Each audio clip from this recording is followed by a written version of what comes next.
50 years. If we could take a moment of silence for a very good friend of mine that would have been here tonight, Nate Lawrence, who passed away about 2 weeks ago. His funeral was last Friday.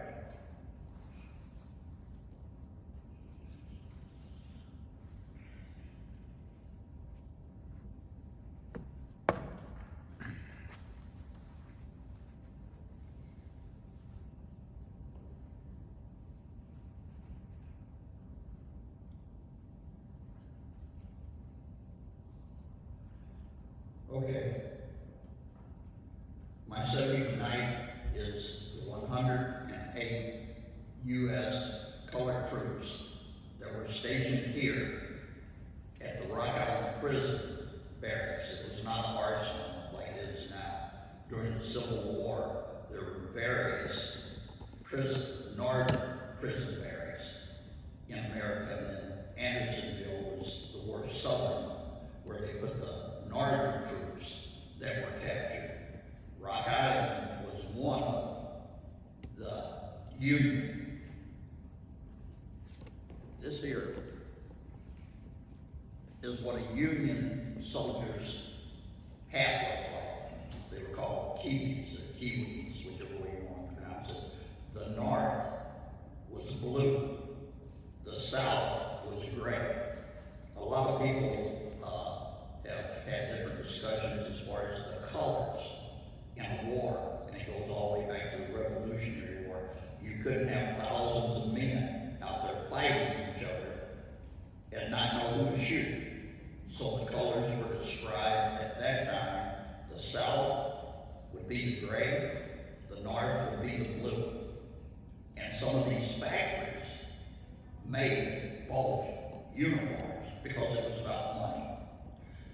There's been different discussions as far as how these 980 black soldiers ended up at Rock Island Arsenal.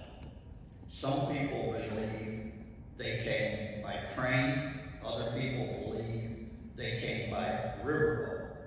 If you study it, both different sides say that's how they got there. The bottom line is they got here, and there were no officers. The officers were all white, and they came.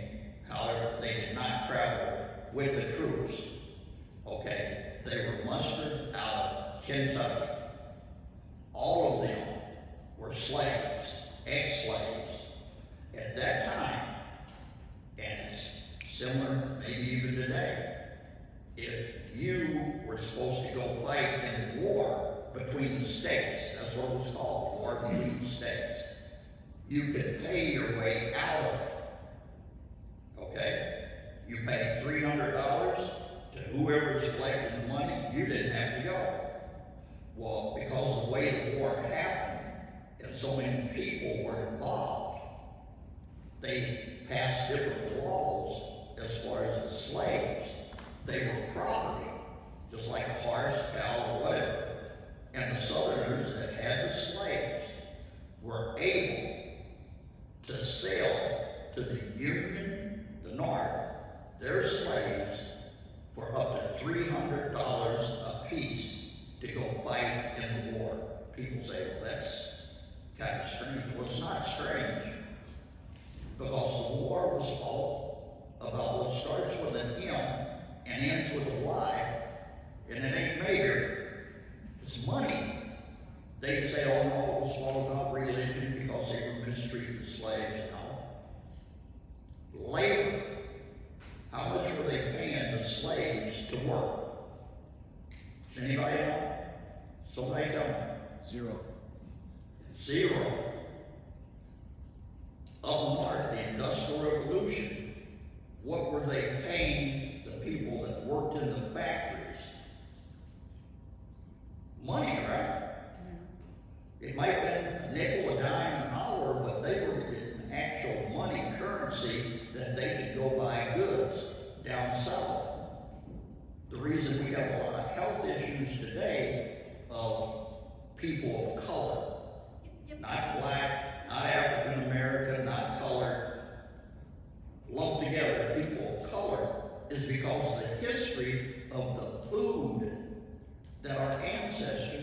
had to eat. Did they eat the best? What they eat? Scraps. The worst, and scraps, and stuff that they went out and found. So, my family, which some of them are here, we have discovered certain health issues we have today. Our ancestors had 100 years ago. They died from, like these here, cheaters. If you ever do your own ancestry, you might find out that your ancestors 100 years ago not only had bad eyes, but my grandmother went blind because of these eyes. Well, our new generation was. I've had all kind of operations on my eyes. I probably would have been blind 40, 50 years ago. I started wearing glasses in 3rd grade because of my DNA. That's where it comes from. The 108th.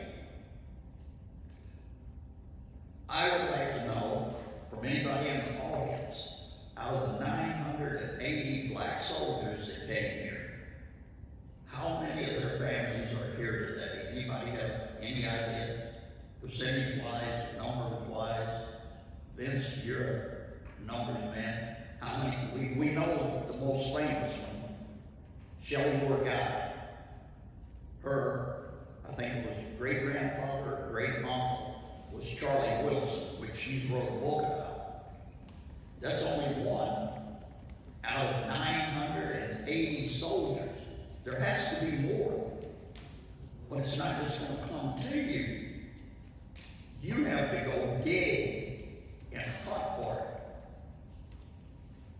I see we have some more people coming in. My son and his new bride, my Christian sister. Thank you, Dad, for coming. Her and I are the oldest members of Olivet Baptist Church. We don't tell our age, but we are. So somebody give me a number. If y'all just got it. The question is, of the 980 black soldiers that came to Lars with the 108th U.S. Colored Troops, how many families that are here today would you say, besides Shelley Moore guys, how many families are here from there, would you say? 500. He says 500, that would be approximately half. Anybody else? I don't know.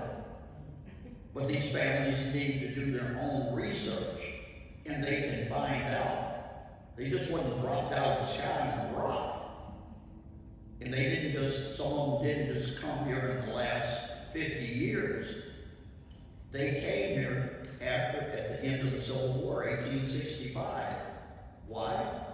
They've been stationed here for a little less than a year as guards, sentries, over the 8,000 Confederate soldiers that were held as prisoners of war on the arsenal. Are there anybody here that's ever worked at the arsenal? Nobody? Me either. But I took some tours of it. We have no idea how enormous that arsenal really is. We found out a few years ago, and it took 6 years for them to build new housing over there. They built 81 brand new homes for the new, 405th, the new soldiers that are stationed over there. They have it in the pipeline to build over 100 more new homes for those soldiers over there, because they are permanent. If you go to the arsenal, you see the different signs from Iowa, from Illinois. Those signs let you know they are here permanent. 405 soldiers came here, and they will be stationed here until they retire or move on. That's a lot of young O-N-E-Y that has came to the Quad Cities, and we see them. Some of them in uniform, some of them not. But that's one of the greatest things that's happened in the Quad Cities, say, in the last 30 years, we've had a lot of stuff move out of here. But the 108th, there is a grove of walnut trees to this day over on that island that they grew 100 and some odd years ago, because the stocks, the wooden stocks on those infield rifles, that wood came from right there on the arsenal. There are so many things that they have manufactured. Like if you ride horses, the things that go on your boots or whatever, manufactured at the arsenal. How many people have ever went to that museum on the arsenal? Okay, good. That's the largest military museum in the world. Nowhere else but right here in our front yard. And you know, now you have to go to the visitor center and all that, but it's worth it. And they only have certain hours, days, or whatever that, you know, they let you in. Did they come from Kentucky to Chicago and then mount trains and come from Chicago to Davenport? Or did they come up the Mississippi River on riverboats? Now we're talking about 980 soldiers. Anybody's guess? Estimation? Which way they go? By train. Train? You wouldn't put that many people on a riverboat. Okay. Okay. Well, they were coming from Kentucky, correct? Yeah. But didn't some of them walk? Walk?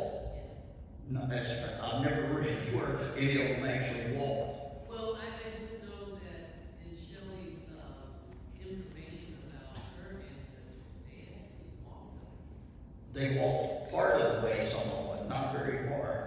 And this lady said, train. Do you know how many people you could put on a train car, one car at one time? Approximately 40 or 50. So how many cars would you have to have? But those riverboats, you could put all of them on one riverboat. How many people ever went to the casinos when we had riverboats here? Come on now, don't be shy. You win, okay? What do you think the capacity on there without the machines, just with soldiers on it? I believe they came by riverboat. All of them on one riverboat, because you could put 980 soldiers on one riverboat, and they were paddle wheels.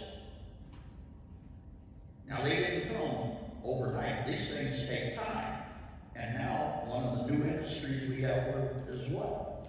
Cruises on the mighty, muddy Mississippi. And I've had one friend from my hometown that got on St. Louis and came here, and then from here to Minnesota. He told me how great it was. I said, well, your idea of greatness and mine are the same. But that is a new adventure. I think he said it cost him $3,000, him and his wife, to go from St. Louis up to Minneapolis and then turn around and go back to St. Louis.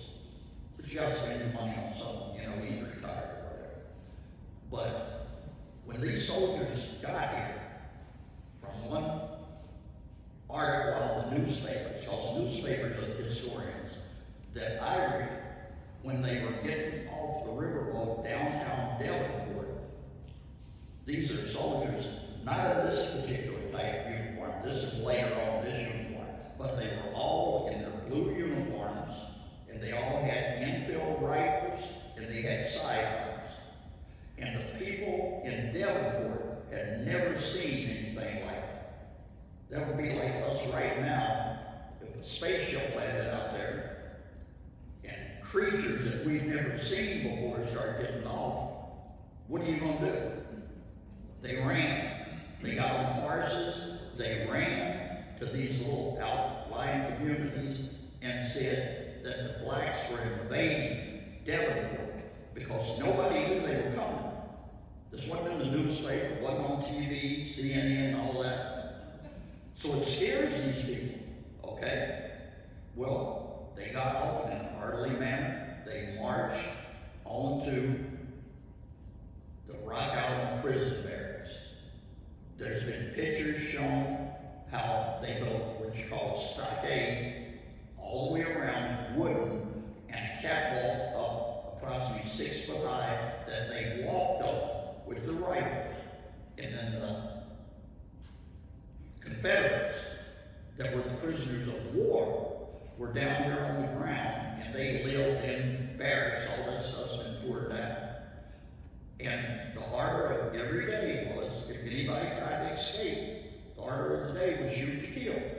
And they shot some of them, and their family members did not like it when they had moved up here from Mississippi and Alabama, those southern states, to help take care of their loved ones. Because this is war. We look at the Ukraine and all that right now. Back then, if you wanted your loved one to stay warm in the wintertime, you had to take blankets over there and coats over there. They didn't provide all that stuff. Whatever uniform they got caught in whatever war, wherever they were fighting at, that's how they were transported up here. That's why we have all kind of different people of all kind of color here in the Quad City area, because they came here during the Civil War to take care of their loved ones. Our arsenal is the only cemeteries in the United States where you have separate cemeteries. There's 1,961 Confederate soldiers that died over there during their imprisonment. And that's what it's called, the Confederate Cemetery. And we, as the taxpayers, family members, whatever, we put flags on every one of their graves. Then you go further inside, the other cemetery, they put flags on those.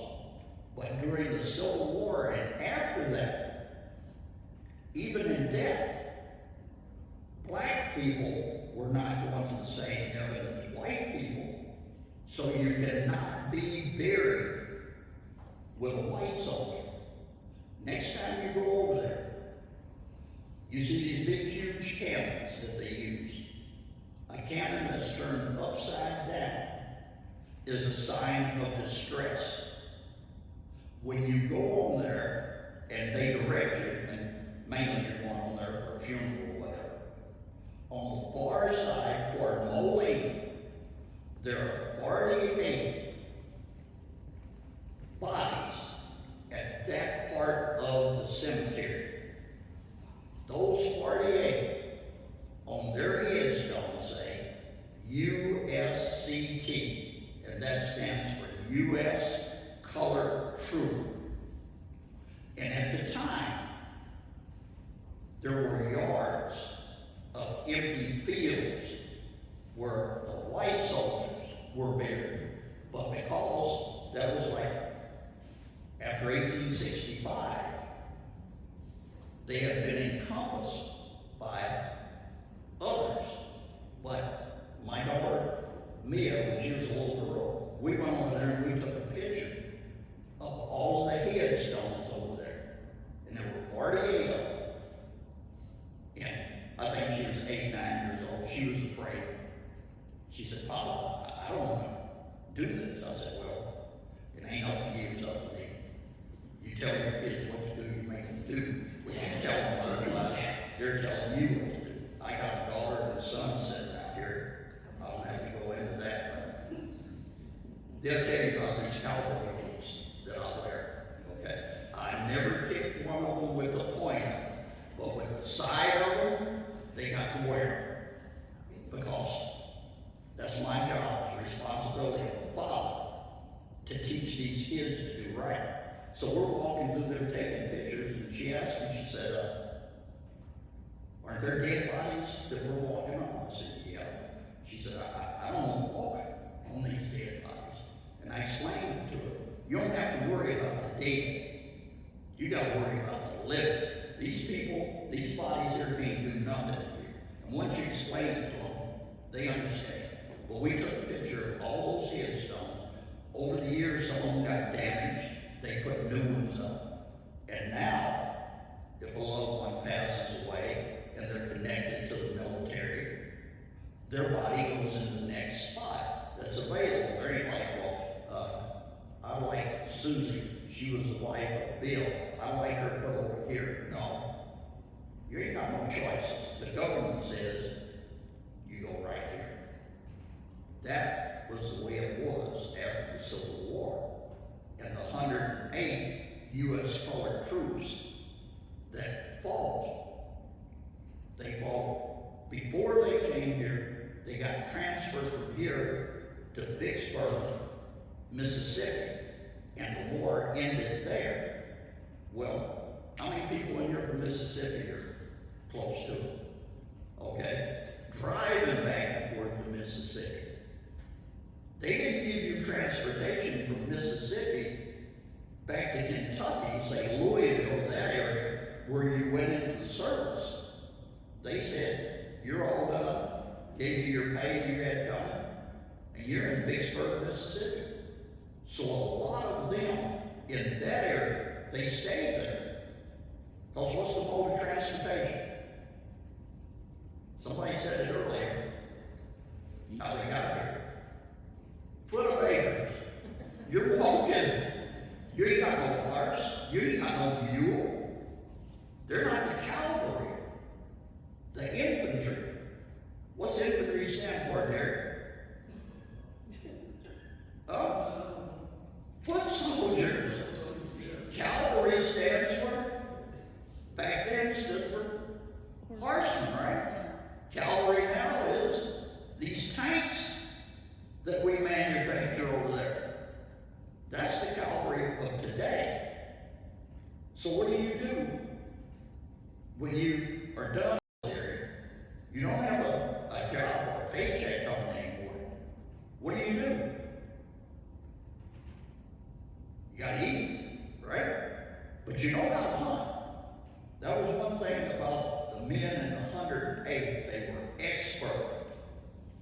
Why were they expert? Because the plantations they came off of, if they really wanted some meat, they had to shoot squirrels and rabbits and possums and whatever to eat. So were they giving out jobs? Were they giving out food stamps? No.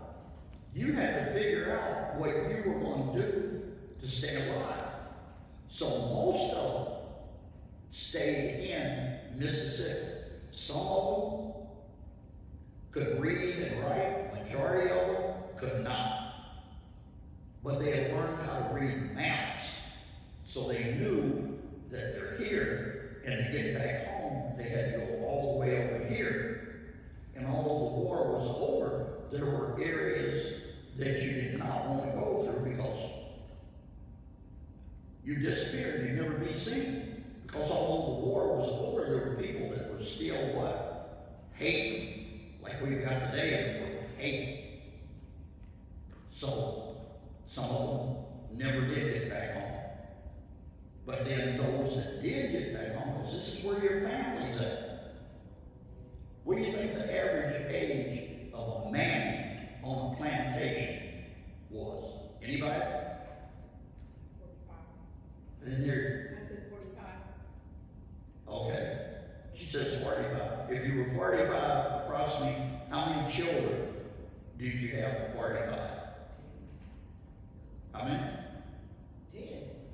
10? Any other guesses, bets? You've read the books, you know, I know. If you were 45, you probably had 25 kids.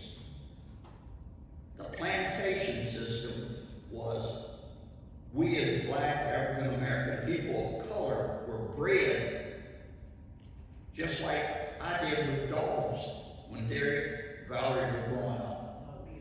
Twice a year. You had litters.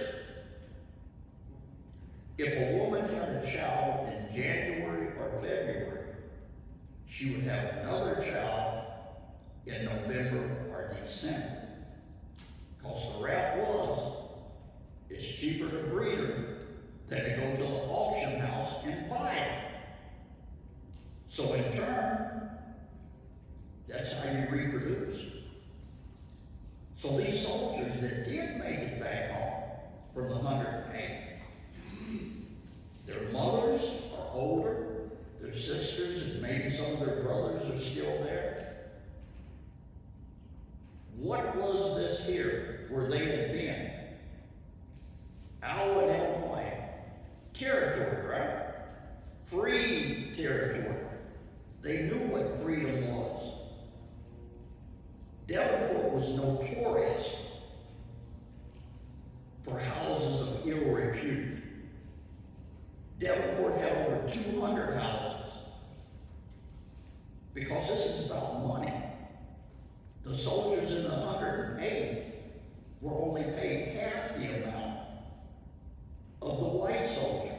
They were getting like $30 a month, $1 a day. The black soldiers only got $15 a day. Does anybody know what liberty is? Is it military people? What's liberty at? Oh, you mean like going on leave or something like Right. Liberty, you get paid and you can go on leave. So you're here. Where do you go if you're on that island? There's only two places. Back then, you couldn't get them all in. You went to Rock Island or you went to Davenport. There were approximately, when the Civil War started, only 50 people living in the Quad Cities of color. And over half of them were prostitutes. Every tavern had a house of prostitution, either upstairs or downstairs. Now, we're talking about the Wild Wild West. Some of you have seen these movies, they never show fragilities. So these town men have been paying these women for years. All of a sudden you get black soldiers with money that's gonna take their little Susie upstairs. That ain't right. These guys get arrested for fighting, for whatever. Every Monday, the commanding officer at the arsenal had to go downtown Davenport. It wasn't so much Rock Island, it was Davenport. Like right now, the young people, where do they go? It used to be Rock Island, it ain't no more. And he'd have to go down there and pay to bail these soldiers out. Well, after a couple months of that, he told them, off limits. You can no longer leave the base. You get your money, but you stay right here. Well, these merchants who've been making all this money off these soldiers, because they weren't only doing that, they're buying candy, chewing gum, tobacco, clothes, those that could write were maybe buying pencils and pens and paper. This is big money. They go to arsenal, tell the commanding officer, you can't do this to us. He said, yeah, I can. He said, every Monday, my soldiers come downtown, and I got to go get 30, 40, 50 of them out of jail. They never killed any of them because, you know, this goose that lays golden egg. But they whip them, put them in jail, then they go back to the arsenal and work till they got to pay again. Well, you only go back where you got whipped? No. He said, your townsfolk don't know how to treat my soldiers, so you get no more money. Well, that lasted about 2 or 3 months. And then all of a sudden they were able to go back. But the story was, you leave them alone. They're spending too much money. And you know, $15 don't sound like a whole lot of money. But that would probably be what? $150 in today's market, or maybe even more than that. Because while you're on base, everything is furnished for you. Your food, your water, your clothes. So the 108th was a vital part of this community. And hopefully, some of you people here today will check out your real history and find out, did I have someone in my family from the 108th? Or did I believe just what I've been told that I came here from Paducah, Kentucky, my family did 40, 50 years ago? Well, that's part of your family. Where did they come from? From Paducah. I know our family history because me and one of my nephews backtracked it from Harrisburg, Illinois to Metropolis, Illinois, which is in Massac County. From there to Paducah, Kentucky. From Paducah, Kentucky to Clifton, Tennessee. And from Clifton, Tennessee to the plantation that our family came off of. And that's when they had these big cameras that you had to put on your shoulder. Not like Vince has here. And my nephew and I, it took us 3 or 4 days back in, I think it was 1990, 1991, to do it. But we went to those county buildings, to the courthouses, and we got copies of the records, the birth certificates, the death certificates, the cemeteries that they were born in. So we knew, and then we distributed to other family members so they knew. And when I started doing these presentations, approximately 40 years ago, let's say, maybe a little longer, I could go into schools and I could take the sabers that they actually use, because in my collection I have those. I could actually take the replicas of the infield rifles into those classrooms. I can't even bring that stuff into the library today because they made laws. You know, you can't do this. Everybody knows me, I'm not a lawbreaker. But the children, now we're talking about me, well, my daughter Valerie went to 11 different schools. Did anybody here go to more than 11 schools as they were growing up, graduating high school? She holds the record for that, okay? My son Derek went to, I think, maybe a half dozen growing up. But you cannot teach someone something if they're not paying any attention and not listening. Well, this is when the schools were not air conditioned, so they have the windows open. And the kids would be up there, you know, cutting out and talking about, it was Horace Mann Elementary School that me went to. So I would go in there, and to get their attention, the first thing I'd say, I'd introduce myself, I'd say, I'm Czechoslovakian. Well, then go next, they start whispering or what, do I look like I'm Czechoslovakian? No. But my grandmother was Czechoslovakian and Choctaw Indian. Once you get their attention, they'll listen. And then the other ones is, and I had this habit bad all the way to high school, looking out the window, throwing stuff out the window all the way in high school. I would call them out by name. You over there in the green shirt. Tell me what I just said. Huh? What? You embarrass them, all of a sudden they'll start paying attention. Then you can teach them something.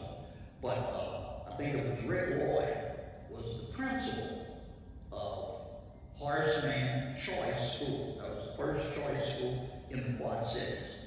And I was on the parent board or whatever, and I talked to him about it.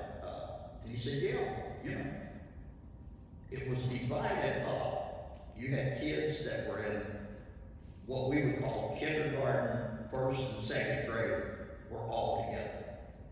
Then you had third and fourth together, and then you had fifth and sixth together. Because kids don't learn. They all have the same brain. They're all not all wired together. So this was a choice school because Bill was supposed to go to Francis Little, right down the street. But Rick Lloyd did a presentation at the King Center that this was gonna be a new school, it was gonna be an experimental school. The kids were gonna have assignments 4 nights a week, Monday through Thursday. They had an assignment to do, and the parents had to sign off of it at the end of the week that these kids had did this with their parents. And it was simple things, maybe catching butterflies, finding the North Star, whatever. But it got the parents involved, and now all these schools in Rock Island are what you would say choice schools. And it proved after a certain amount of years that these kids were making better grades than all the other, Roz, what is there, 10, 11 elementary schools in Rock Island? Yeah. Horace Mann was way above reading level, arithmetic, science and that. So it works. And that's what's going on in the world today. Education. The higher education you get, the better opportunity you have of making a good living. Now I'll run off at the mouth, okay. Questions? Siri here. Let me know if I can help. I'm not gonna tell Siri what she can do in front of y'all, okay? I'm gonna turn Siri off. Okay, questions of anybody? Answers? We got some pretty smart people up in here. This young man over here, I know how smart he is because we've sat sessions and listened to Shelley discuss this before. Derek, you went to college. You ain't got nothing to say. You always have something to say when it's just me and you. You ain't got nothing to say? Not at the moment. Okay. How about your bride? Okay, we'll get back to y'all. Yes. What, if there was one lesson that you would want children, school-age children to take away from the story of the 108, what would you want them to know? How important they were at that period of time and how important these children are now.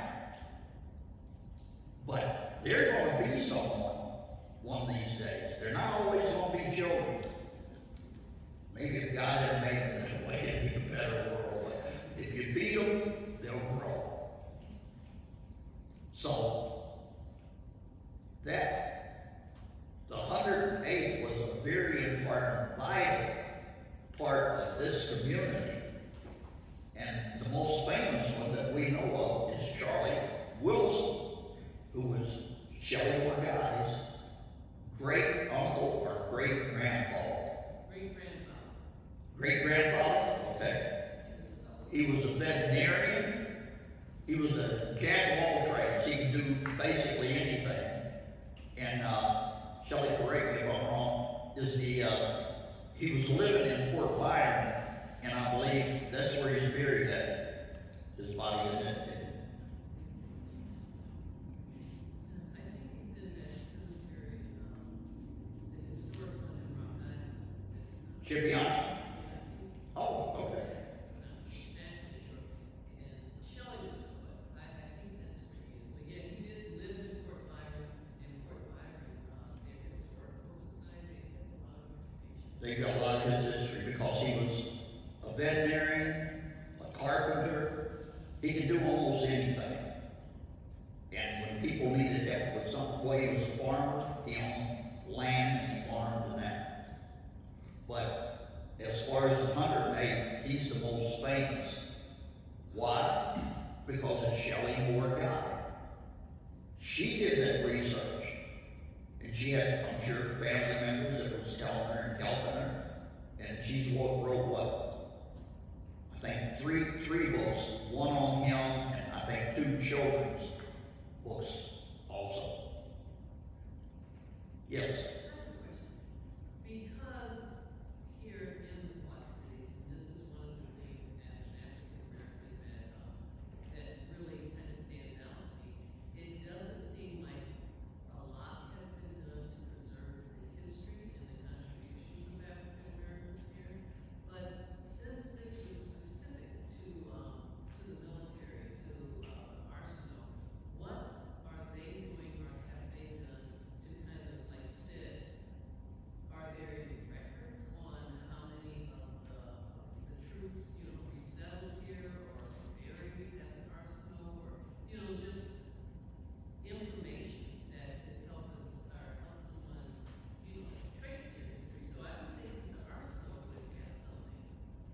sure they do have, but whether they will share it with people is an altogether different subject. To give you an example, when was it, maybe a year, maybe 2 years ago, when Shelley did her presentation there in the actual armory, well, museum. Nate Lawrence, may he rest in peace, and myself went over there together. And that's when they first opened up the visitor center. And you had to go in there and you had to go through a screening process. Nate was a veteran. I wasn't. We took our turn, went up there, they took your picture or whatever. They told Nate that he could not come in. And he wasn't happy about it. They told me I had to come in. There's lists, I'll say, that people are on. And when they did that computer, something said something anti-Nate, and he was not allowed to come in. Here's a man that did 4 years in the service, was stationed in Alaska, and if you know Alaska, it's not that far from Russia. Got honorable discharge, but that computer said no. And if you knew Nate, he argued with him. Well, I want to know why. Well, they couldn't tell him why. All they could tell him was, it tells us we are not allowed to let you come on this arsenal today. That was terrible. But I'm sure they do have records of all of those soldiers. Because I looked up what I could. If you really want to know about ancestry back in the day, and all this was written, and I'm not trying to step on nobody's toes, but the Mormons and the Latter-day Saints, they bought all the census records from the U.S. government after the Civil War to find out about your history. And that's why my eyes were bad. You had to go over to their church and down in the basement, you had to order the census records for certain years, and they were out in Utah, and they called them what? Film and fish? Is that what they called them, Vince? Remember? They came on a little disc, and you put them on a reel-to-reel, and it showed up, and you went through there hunting for your ancestors. Now they talk about these phones aren't good for your eyes. These screens were about 12 inches by 12 inches, and it had, you told them what year, what state, what county, and it took them a week, and they would send them there. How did a private concern, a religious organization, end up with the census?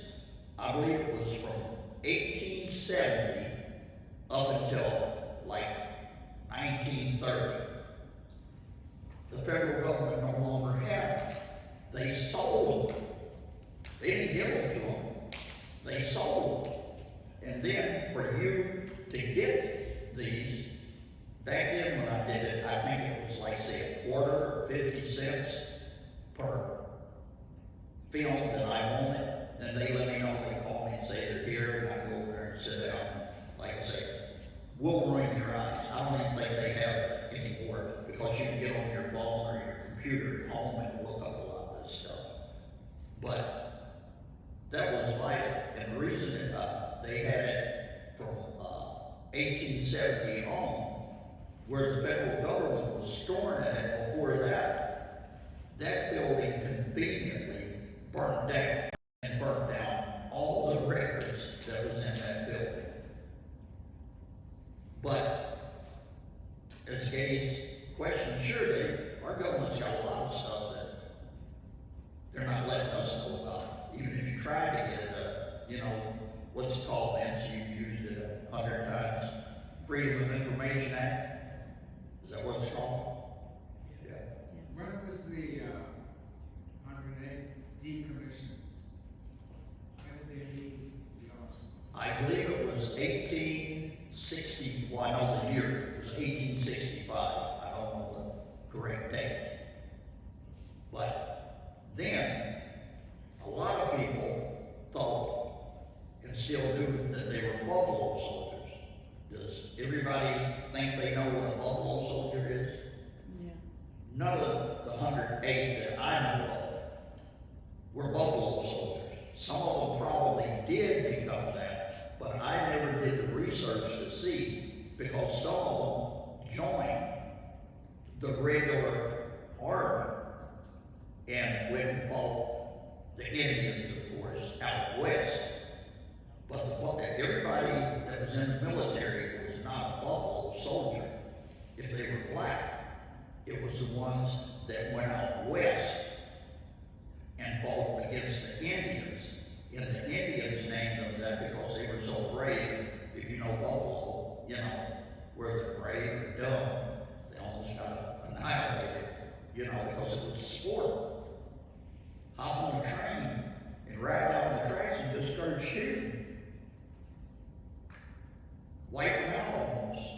Now, Buffalo, Iowa, and right through there, there's a farm over there that they farm them, and they actually sell the buffalo meat, because that meat is supposedly protein and all that is better than cattle or pork or whatever. But it was the first part of 65 minutes.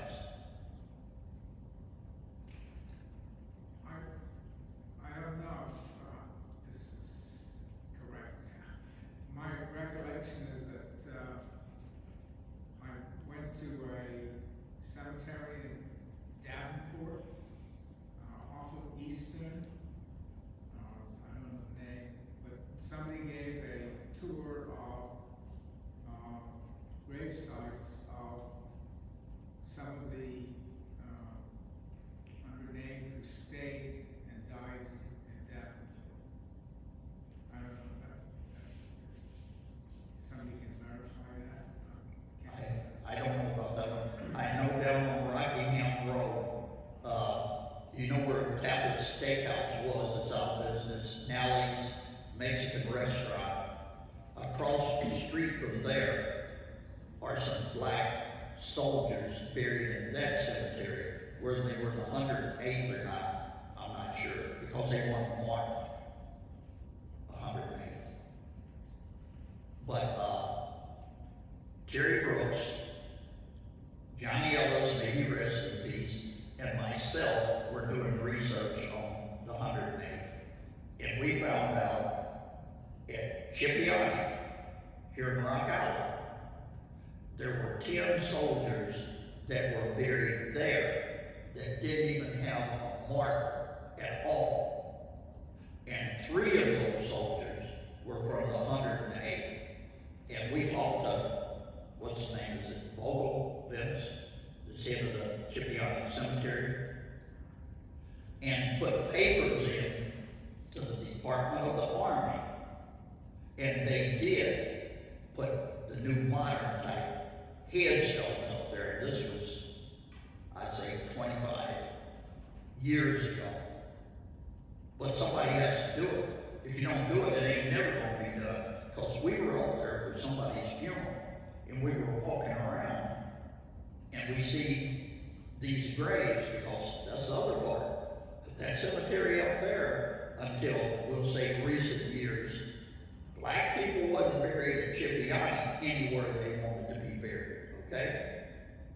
Back to the far and over the 31st Avenue was one section that all the black people got buried for years.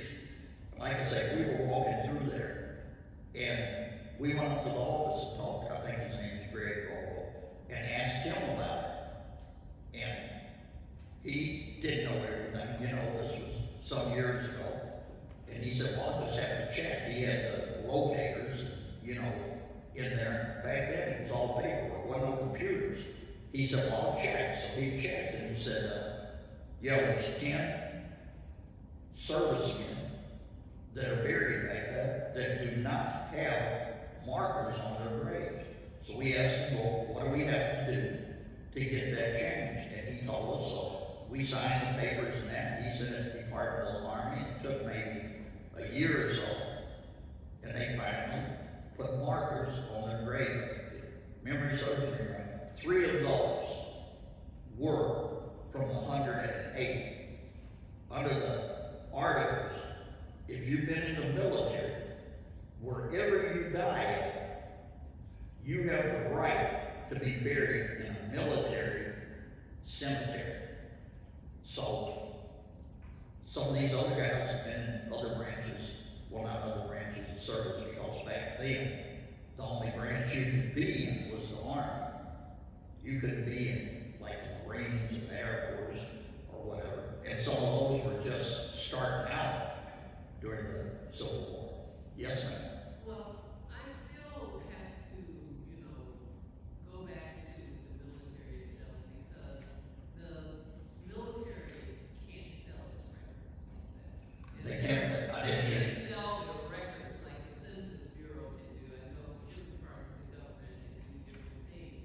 And I know that a lot of black soldiers had to fight to get their pensions and things like that. But if Illinois was, or if the arsenal was paying pensions to these soldiers, then there's some record, of where they had to send them to. So it's not, I think the military would have a lot more information about who actually settled here in the Quad Cities other than Charlie Wilson. And his brother, I think, yeah, he's. Oh, there's So, Shirley now. I'm just saying.